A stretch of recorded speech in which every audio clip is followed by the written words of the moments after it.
రాష్ట్ర ప్రభుత్వ తీరుపై మండిపడ్డ ఎంపీ ఈటెల రాజేందర్. కేంద్రం నుంచి నిధులు రాలేదంటే బహిరంగ చర్చకు మేము సిద్ధం. కేంద్రం అడిగినదానికి మించి రాష్ట్ర ప్రభుత్వానికిచ్చింది.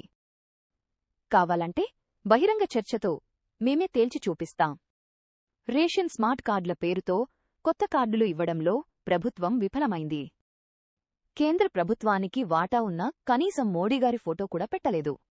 వారికి ఎల్లవేళలా వాడుకునేలా కేంద్ర రాష్ట్ర ప్రభుత్వాల సారథ్యంలో అంటూ ప్రింట్ చేస్తే ఎల్లవేళలా వాడుకునే అవకాశం ఉండేది. అప్పుడు ధరణి, ఇప్పుడు భూభారతి కేవలం రియల్ ఎస్టేట్ వ్యాపారులుగా ప్రభుత్వం వ్యవహరిస్తుంది.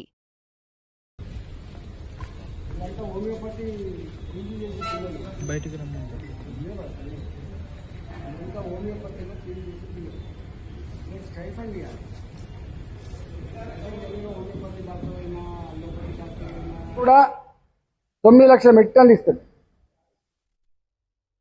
అర్థం ఏంటంటే రాష్ట్ర ప్రభుత్వం కంటే కూడా కేంద్ర ప్రభుత్వమే నంబర్ ఆఫ్ కార్డ్స్కి బియ్యం ఎక్కువ ఇస్తుంది.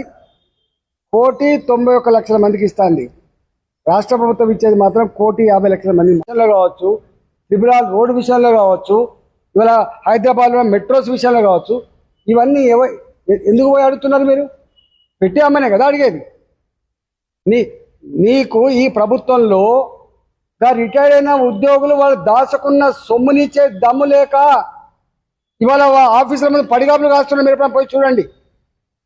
ఫైనాన్స్ డిపార్ట్మెంట్ ఫైనాన్స్ మంత్రి గారి ఛాంబర్ ముందు రిటైర్డ్ అయినటువంటి ముసలు పోయి మీరు చచ్చిపోయినాక మా డబ్బులు ఇస్తారా,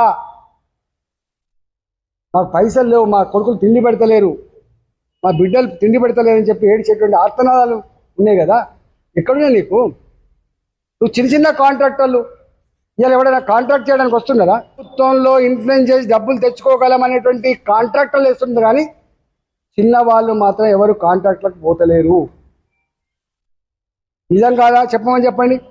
మేము దమ్ముంటే బహిరంగ చర్చకు రమ్మని చెప్పండి, మాట్లాడతాం. కేంద్ర ప్రభుత్వం ఏమిచ్చింది, మీరేమిచ్చారు? ఇప్పటికీ అనేక సార్లు చెప్పినాం.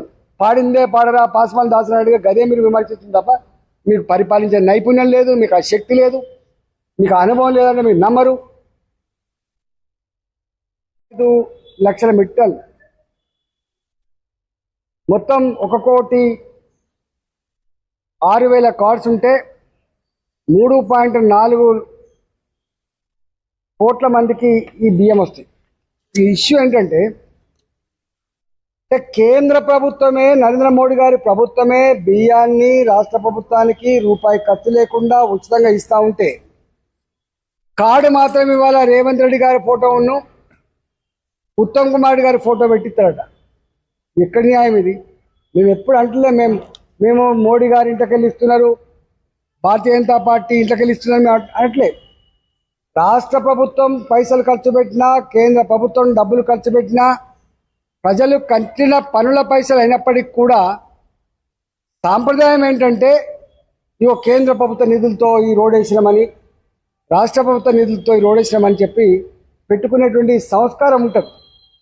కానీ ఇక్కడ రేవంత్ రెడ్డి ప్రభుత్వం మాత్రం మోడీ గారి ఫోటో లేకుండా, ఫుడ్ మినిస్టర్ అయినటువంటి ప్రహ్లాద్ జోషి గారి పేరు లేకుండా, తాత జాగీర్ లాగా ఇవాళ స్మార్ట్ కార్డులు ఇస్తామని చెప్పి ఇప్పటికే 600 కోట్ల రూపాయలు ఈ కార్డ్స్ కోసం ఖర్చు పెట్టామని చెప్పి లెక్కలు చెప్పి ఇవాళ కార్డు జారీ చేసే ప్రయత్నం చేస్తున్నారు. రేపు ఈ ప్రభుత్వం పోతుంది, ఇంకో 2 ఏళ్ళైతే మళ్ళీ కొత్త ప్రభుత్వం వస్తుంది, ఎవరో మళ్ళీ వాళ్ళు కార్డు ఇస్తారా? ఈ కార్డ్స్ అనేటివి పర్మనెంట్గా ఉండేటువంటి కార్డ్స్ కాబట్టి ఇవాళ కార్డు లేకపోయినా కూడా బియ్యం ఇచ్చే విషయంలో ఎక్కడ కూడా గింతంత ఇబ్బంది లేకుండా బియ్యం పోతున్నాయి. కానీ కార్డు ఉండాల్సిన అక్కడ ఉన్నది. దాంట్లో భారత ప్రభుత్వ సహకారంతో, రాష్ట్ర ప్రభుత్వ సహకారంతో అమలవుతున్నటువంటి ఈ బియ్యం స్కీమ్ అని చెప్పి రాసి కార్డు ఇస్తే పర్మనెంట్గా ఉండే ఆస్కారం ఉంటుంది. ఇవాళ జరిగే నష్టం ఏమవుతుంది? ఒకవైపేమో సాయం చేస్తున్న మోడీ గారి ఫోటో కానీ, ప్రహ్లాద్ జోషి గారి ఫోటో కానీ, కేంద్ర ప్రభుత్వం యొక్క మాట కానీ లేకుండా నీ ఫోటో పెట్టుకొని, నీ మంత్రి గారి ఫోటో పెట్టుకొని, నీ రాష్ట్ర ప్రభుత్వమే ఇచ్చినట్టుగా చేసుకొని ఇవాళ రేపు మళ్ళీ నీ ప్రభుత్వం మారిపోతే మళ్ళీ ఒక కార్డు ఇచ్చి మళ్ళీ 100 కోట్ల రూపాయలు ఖర్చు పెట్టేటువంటి పద్ధతి ఎందుకు అని చెప్పి నేను డిమాండ్ చేస్తున్నా. ఈ కార్డు కొట్టించే ముందు నేను చెప్పినట్టుగా కేంద్ర రాష్ట్ర ప్రభుత్వాలు ఇస్తున్నట్టుగా మీరు ఫోటోలు లేకుండా ముద్రించిస్తే పర్మనెంట్గా ఉండేటువంటి ఆస్కారం ఉందని చెప్పి మేము డిమాండ్ చేస్తున్నాం. ఇది జరుగుతున్నది. మరి ఎల్లమ్మ బండది కూడా తప్పకుండా మేము సిబిఐకి రాస్తాం, ఈడీకి రాస్తాం, వట్టిగా వదిలిపెట్టే ప్రసక్తి లేదు. ఇవాళ కోర్టులు ఏముంటాయి, రికార్డులను బట్టి దస్తావేజులను బట్టి వాళ్ళు తీర్పు ఇస్తుండొచ్చు. ఆ రికార్డులు దస్తావేజులనే ఇలా ప్రభుత్వమే అంటే కాపాడాల్సిన ప్రభుత్వమే ఇవాళ బ్రోకర్ లాగా మారిపోయి చేస్తా ఉన్న పరిస్థితి ఇస్తాను. మేము అనుకున్నాం రేవంత్ రెడ్డి గారి ప్రభుత్వం వచ్చిన తర్వాత ఈ హానర్ హోమ్స్ మీద తప్పకుండా ఎంక్వైరీ చేస్తాడని. దాని మీద వీళ్ళంతా పాత ప్రభుత్వం చేసినటువంటి దుర్మార్గాలు ఏవైతున్నాయో వాళ్ళని పిలిపించుకొని బ్లాక్మెయిల్ చేయడానికి వాడుతున్నారు తప్ప ఆ భూములు మా ప్రభుత్వం అని చెప్పి తీసుకోవడానికి మాత్రం పనిచేస్తుంది. నేను అంటున్నా, నీకు ఏమాత్రం నిజాయితీ ఉన్నా ఏం జరిగింది ఆనాడు బయటపెట్టు, దాన్ని ఆపి. ఇవాళ ఎల్లమ్మ మండలం ఏం జరిగిందో ఎంక్వైరీ చేయి, దాన్ని ఆపించే ప్రయత్నించి. బట్టిగా హైడ్రా చెప్పు చేతులు పెట్టుకొని అక్కడ ఒక ఇల్లు కూలగొట్టి ఇక్కడ ఒక ఇల్లు కూలగొట్టి భయభ్రాంతకు గురి చేసి పిలిపించుకొని డబ్బులు వసూలు చేసుకునే సంస్థగా హైడ్రా మారిపోయిందంటే మీరు మా మీద విమర్శ చేస్తారు. కానీ ఇలా ప్రభుత్వం తప్పకుండా ఈ హైదరాబాద్లో గతంలో ధరణి వల్ల జరిగినటువంటి దుర్మార్గాలు కావచ్చు, ఇవాళ మీరు భూభారతి పేరిట జరుగుతున్నటువంటి దుర్మార్గాలు కావచ్చు, 22A కింద ఇబ్బడి ముబ్బడిగా పెడుతున్నటువంటి నిషేధ పద్ధతులు కావచ్చు, ఇవాళ మొత్తం ఈ నేను చెప్పినటువంటి జిల్లాల కలెక్టరేట్లన్నీ కూడా కబ్జా పెట్టుకొని ప్రజల్ని రైతాంగాన్ని వేధించేటువంటి సమస్యలు కావచ్చు, ఇవన్నిటి మీద మేము పార్లమెంట్ సభ్యులుగా పార్టీ పరంగా ఎమ్మెల్యేలుగా సమగ్రంగా స్టడీ చేసి దీని మీద ఉద్యమాలు చేస్తాం.